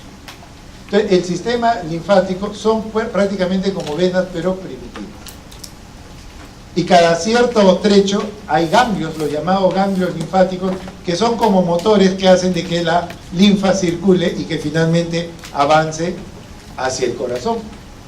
Este sistema linfático es de ayuda al drenaje que hay en los tejidos.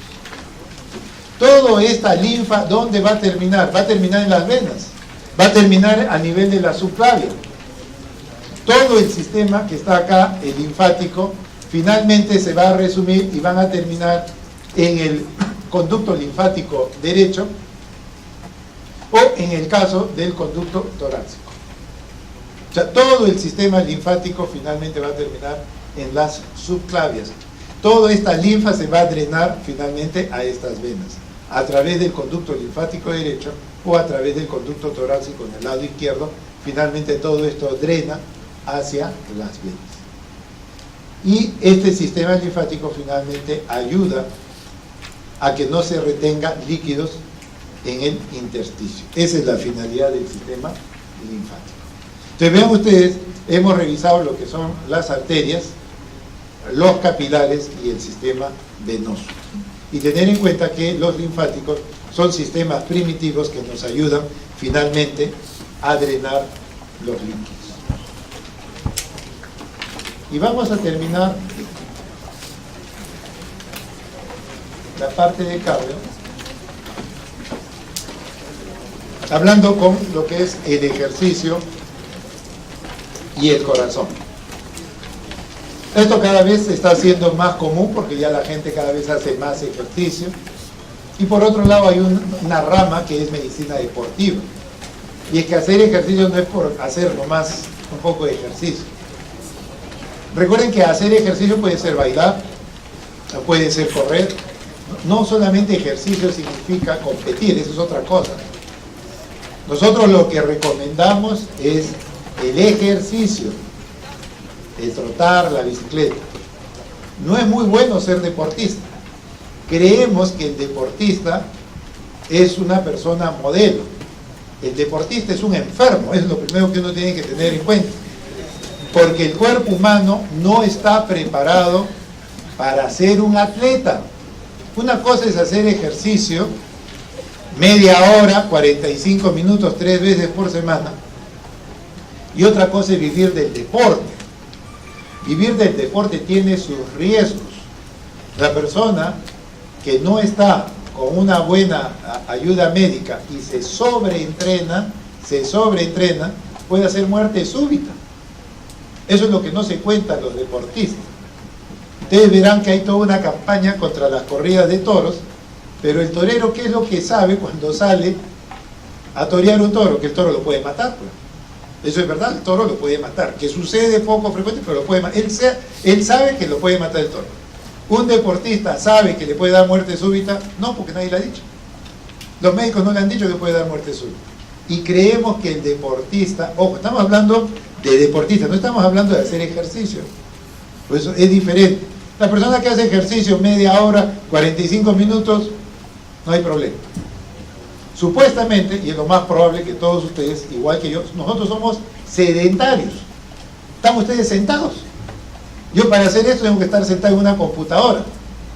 Antes pues el sedentarismo era menor porque podíamos caminar. Ahora no, todos usamos movilidad porque no nos da tiempo por el clima. No nos movemos, nos volvemos sedentarios.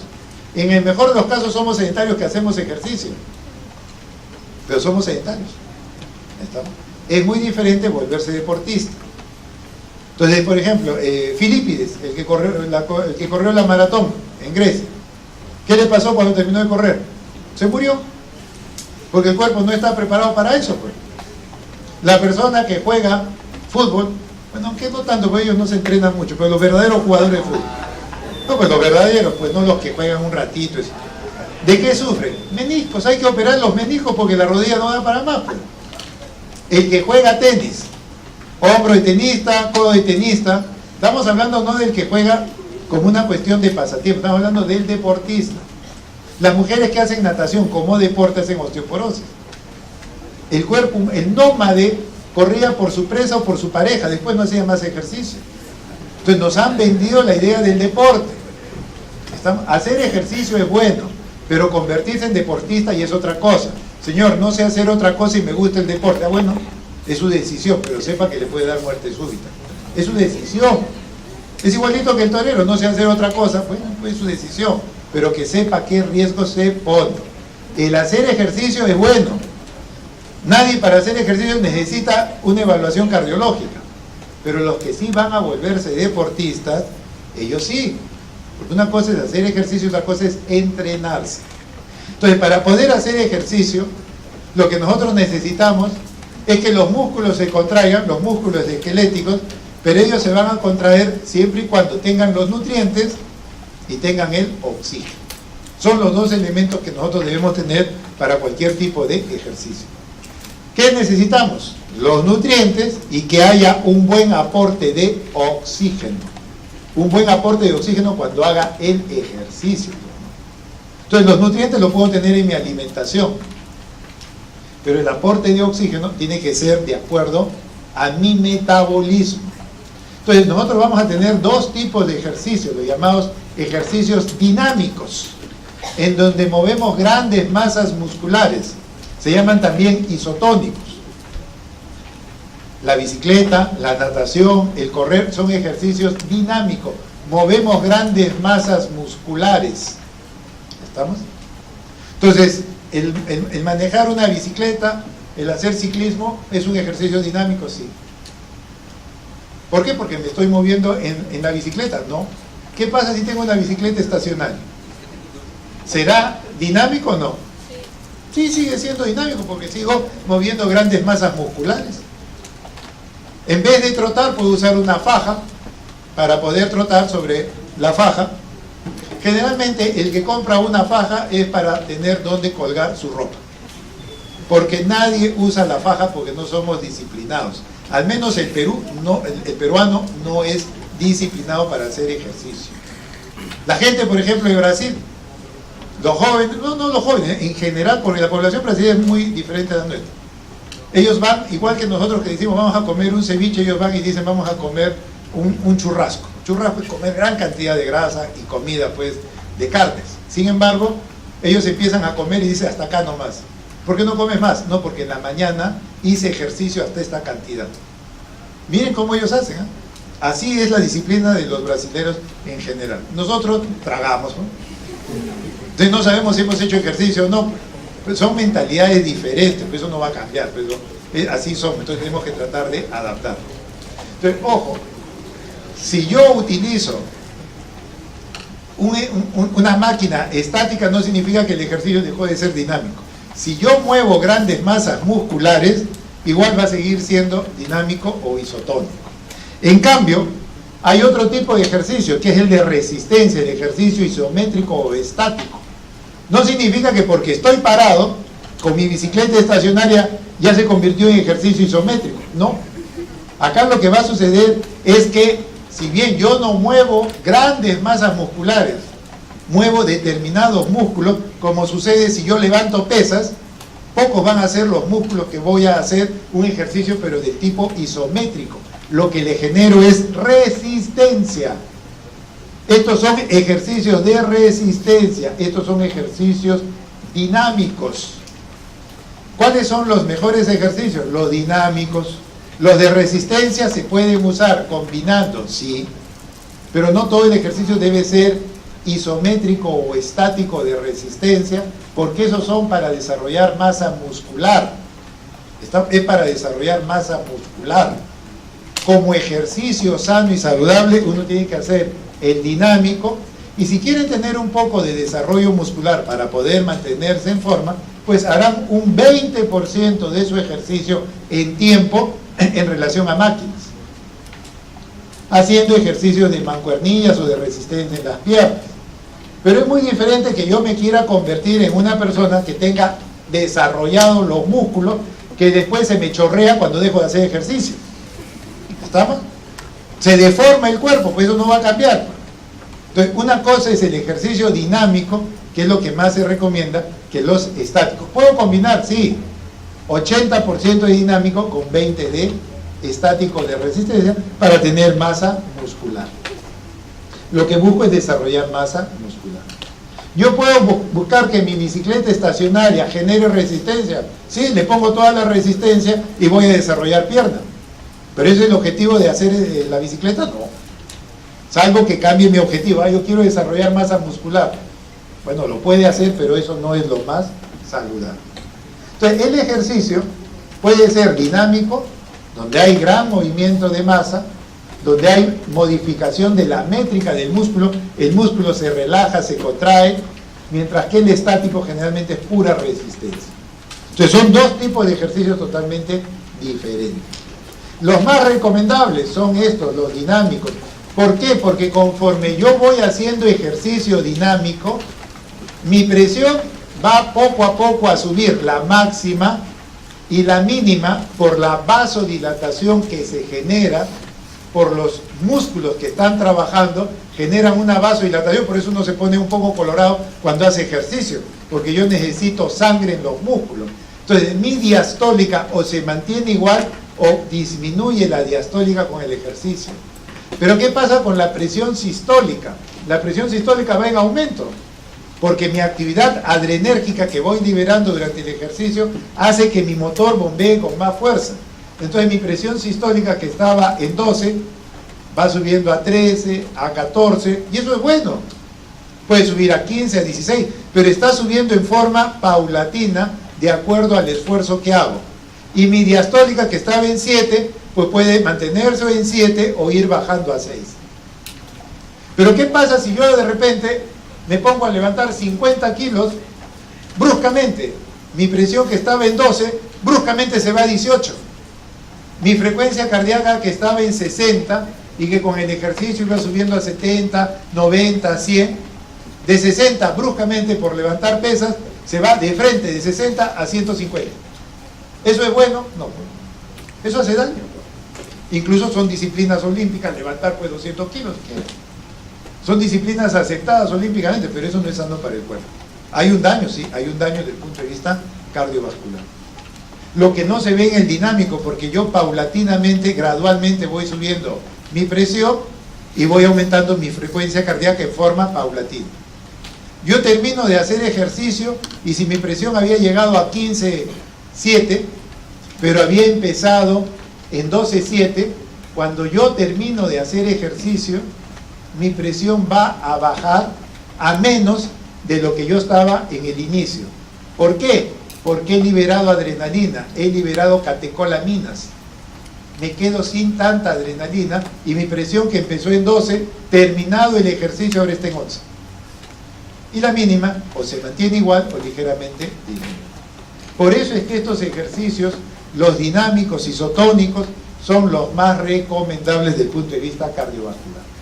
El isométrico uno puede hacerlo para complementar el desarrollo de la masa muscular, pero no debe ser todo el ejercicio. Y determinados ejercicios no son buenos, pues. Levantar de frente 50, 80 kilos va a dañar el cuerpo. Al principio quizás la persona joven lo tolera, pero después va a estar mal. Entonces mucho cuidado, una cosa es volverse deportista y una cosa es hacer ejercicio. Hacer ejercicio es bueno, pero volverse deportista, bueno, tienen que tener cuidado. Entonces vean ustedes que si bien los ejercicios pueden ser dinámicos o isotónicos, el comportamiento es diferente. La frecuencia cardíaca en el dinámico isotónico sube, sí va a subir. La presión arterial sistólica también va a subir, sí también va a subir. La presión diastólica o se mantiene igual o disminuye. Pero recuerden que todo esto es paulatino, en forma gradual, por eso es que no hace daño. Pero si yo bruscamente levanto pues 80, 100, 120 kilos, no sé pues cuántos querrá hacerlo, miren nada más la expresión de este sujeto, pues. Lo puede hacer, lógico, pero ¿cómo está dañando su cuerpo? No lo sé, pues ya es cuestión de él, ¿no?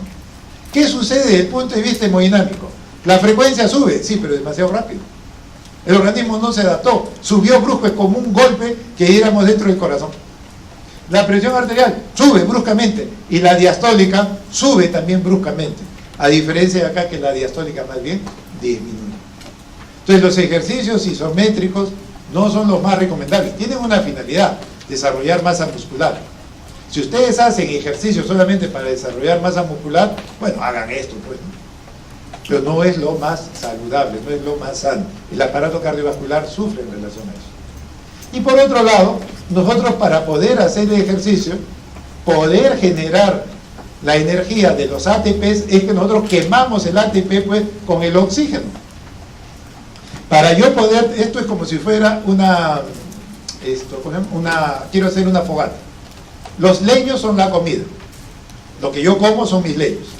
Yo tengo que tener oxígeno en el medio ambiente para poder producir la combustión de los alimentos con el oxígeno y obtener, por ejemplo, energía luminosa o energía de calor.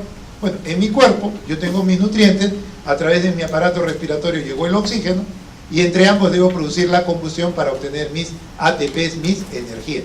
Entonces yo necesito, ¿qué cosa? De oxígeno. Yo necesito de oxígeno. Entonces los ejercicios son ejercicios que necesitan oxígeno. Y si yo tengo oxígeno, voy a usar la vía aerobia. Si no tengo oxígeno, me voy a convertir en un ejercicio anaerobio. Entonces, por ejemplo, montar bicicleta, ¿es aerobio o anaerobio? Es las dos cosas. ¿Por qué? Cuando empiezo a usar la bicicleta, empiezo yo a correr con la bicicleta, al principio tengo oxígeno. El ejercicio es aerobio. En eso ya me cansé, pero sigo dándole anaerobio. ¿Estamos? Porque se acabó el oxígeno. Oiga, pues es el mismo ejercicio, sí, pues estoy haciendo mucho. No sé si ustedes, bueno, ahora ya no, pero antiguamente los soldaditos que salían de los cuarteles, todos salen cantando. ¿Por qué cantan? Pues tienen buena voz para estimularse. Bueno, generalmente ellos no saben por qué cantan, ni siquiera los oficiales. ¿Por qué cantan? Porque uno se da cuenta que cuando ya no puedo cantar, cuando ya no puedo hablar adecuadamente, es porque se acabó mi oxígeno y entro en la vía anaerobia. Y empiezo a usar mi reserva. Empiezo a usar mi reserva de oxígeno que tengo. Entonces, yo cuando empiezo a trotar, yo puedo ir cantando muy bien. En el momento en que empiezo a jadear, ojo, ahí acabó mi oxígeno que tengo para usar y empiezo a usar mi reserva. Pero como no saben para qué cantan, siguen todavía corriendo y siguen jadeando, y cuando terminan de correr, ¿qué hacen? Empiezan a respirar profundo para obtener el oxígeno que se han gastado de su reserva. Entonces estoy utilizando el ejercicio ya anaerobio. El ejercicio debe ser aerobio. Allí acaba. Yo empiezo a jadear y ahí mismo paro. Porque ese es el objetivo. No es convertir el ejercicio en un método que dé ácido láctico y que termine con calambres. El ejercicio debe ser aerobio. Pero el ejercicio puede convertirse en anaeróbico, sí, el mismo. Depende de la intensidad y la duración del ejercicio. Entonces, el ejercicio, dependiendo de que si yo tengo oxígeno o no, será aerobio. Y habrá ejercicios que serán anaerobios. Entonces, así también se dividen los ejercicios, no solamente en dinámicos, sino en presencia de oxígeno y sin presencia de oxígeno. A nosotros, ¿qué nos conviene? El ejercicio aerobio. Oiga, doctor, pero yo camino o corro media cuadra y me cansé. También pues pare ahí. No haga más. Todos los días haga eso. Y poco a poco se va dando cuenta que la persona empieza a hacer cada vez más, porque se va adaptando al ejercicio. Entonces, no es que la persona tiene que salir a correr 3 horas. No, tiene que hacerlo en forma gradual. Recuerden, yo estoy haciendo ejercicio o quiero prepararme para una competencia. La recomendación es hacer ejercicio. Entonces, los ejercicios pueden ser aerobio o anaerobio. En el aerobio se consume oxígeno, pero en el anaerobio más bien se produce ácido láctico y eso empieza a dar dolor, problemas musculares que no son lo que es saludable. Pues bien, hasta ahí es lo que debemos hacer. Entrenar a una persona ya es diferente. Ya es preparar a una persona en donde vamos a generar ciertos cambios para que la persona rinda más y compita. Eso ya es otra cosa. Competencia. Estamos competencia. Pues bien, ¿qué conseguimos en el corazón cuando uno entrena? Entrena es que la persona está 4 a 6 horas practicando una disciplina deportiva en forma regular. 4 a 6 horas. Las chicas del vóley, los que hacen tenis. Los futbolistas no creo. Porque no se ven, pues que rindan. Pues bien, ¿qué sucede con un deportista? El corazón cambia y eso es importante. El corazón se vuelve más grueso e hipertrófico. Y un corazón grueso, hipertrófico, puede dar muerte súbita por una arritmia. Sí, y por eso es que ellos pueden hacer muerte súbita. Por eso, yo tengo, el corazón cambia, no por hacer ejercicio. Estamos hablando de entrenamiento. 4 a 6 horas haciendo una disciplina deportiva, el corazón tiende a engrosarse. Al engrosarse, hay un riesgo de arritmia. Y esa arritmia puede matar al deportista. Y por eso a veces ustedes ven, un deportista salió a correr y se murió. Claro, pues porque no ha tenido una evaluación médica adecuada. No es tomarle la presión o el pulso, hay que hacer una evaluación completa. Entonces es importante esto, ¿sí? El corazón cambia, aumenta la masa y puede generar arritmias y muerte súbita. Lo mínimo que se pide a una persona que va a ser deportista, hagan un ecocardiograma. Porque a veces ya las personas tienen el corazón grueso de nacimiento. Hacen más deporte y se gruesan más, se mueren. Entonces, una recomendación es eso. No para la persona que va a hacer ejercicio hay que hacerle un ecocardiograma, no. A los deportistas, por eso es diferente. ¿Vamos? Entonces, el tamaño del corazón sufre una remodelación, sí. Lo bueno de este corazón grueso, que se endurece un poco, es que cuando deja de practicar la disciplina deportiva, el corazón puede volver a su tamaño normal. Ese es lo bueno. O sea, la persona puede volver a su tamaño normal, sí, porque es el músculo cardíaco. Generalmente cuando la persona desarrolla masa muscular y después ya deja de practicar su disciplina, se empieza a chorrear los músculos, lógico pues, porque no tienen la misma textura que el músculo. El músculo vuelve a su tamaño, es muy diferente al músculo esquelético. ¿Qué más va a suceder con estos corazones?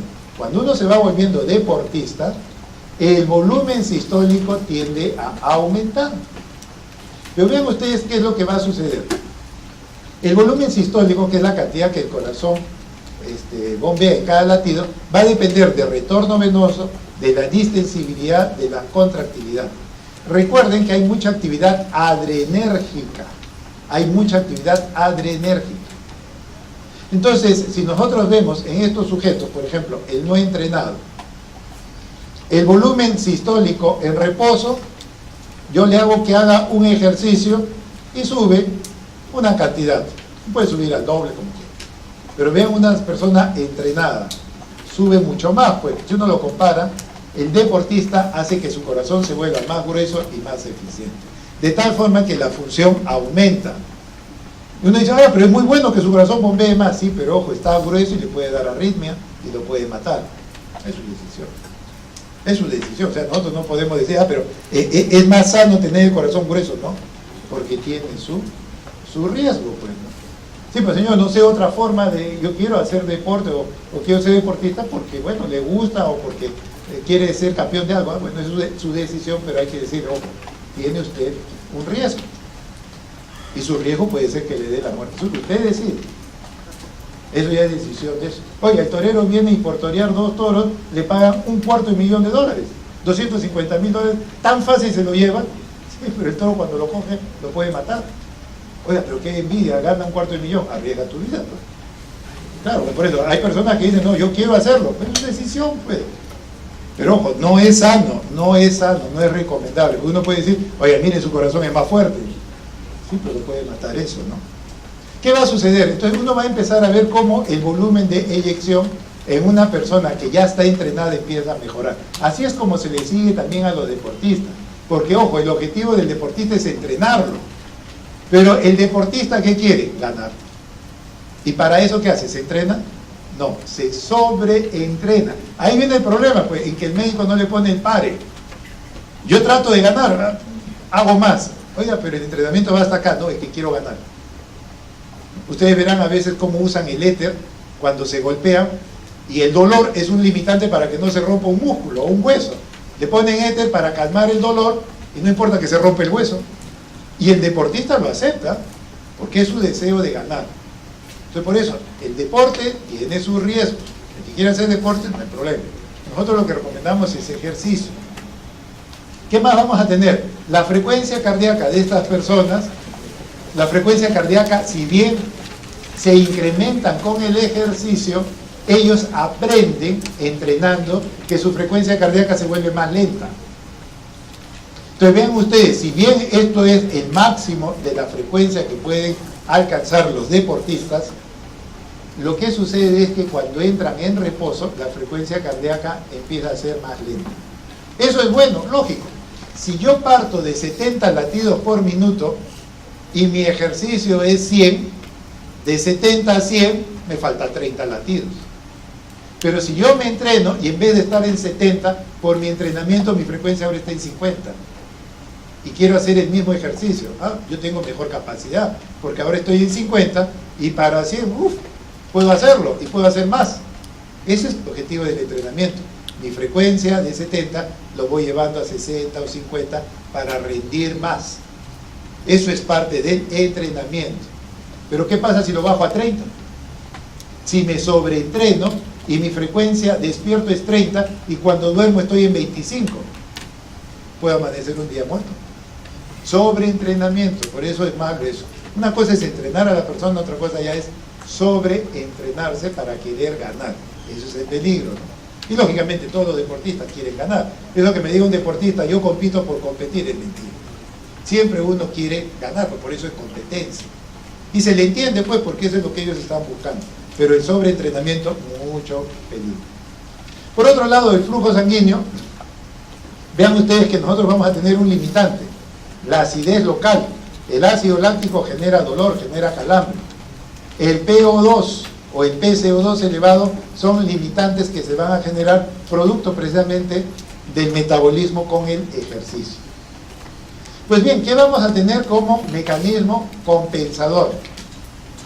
Si bien yo voy a tener vasodilatación de los músculos que están trabajando, los otros más bien tienen que contraerse. Los que no trabajan se contraen. Y los que tienen volumen de sangre reservado, por ejemplo, el vaso o el hígado, no es raro que cuando la persona empieza a hacer ejercicio, a veces el paciente dice, doctor, me duele al lado del hipocondrio, el lado izquierdo o al lado derecho. ¿Por qué? Porque el hígado o el vaso se contraen para mandar el flujo que tienen en exceso hacia los músculos. Entonces no es raro que eso suceda. Hay una redistribución de flujo. Los músculos que están trabajando están en dilatación, pero el resto empiezan a entrar en vasoconstricción. Entonces esto no puede ser homogéneo, no es estático la distribución del flujo. Va a depender del tipo de ejercicio y de la intensidad del mismo. ¿Qué va a pasar con la presión arterial sistólica? Ya dijimos que empieza en forma gradual a incrementarse, mientras que la diastólica o se mantiene igual o disminuye ligeramente con el ejercicio. Pues bien, con eso hemos hecho una revisión al menos de toda la parte de cardiología. No se olviden que el lunes 24 a las 6 vamos a tomar el examen, 40 preguntas en forma virtual, pero no en sus casas, sino en la biblioteca, por si acaso. Muy bien, muchas gracias.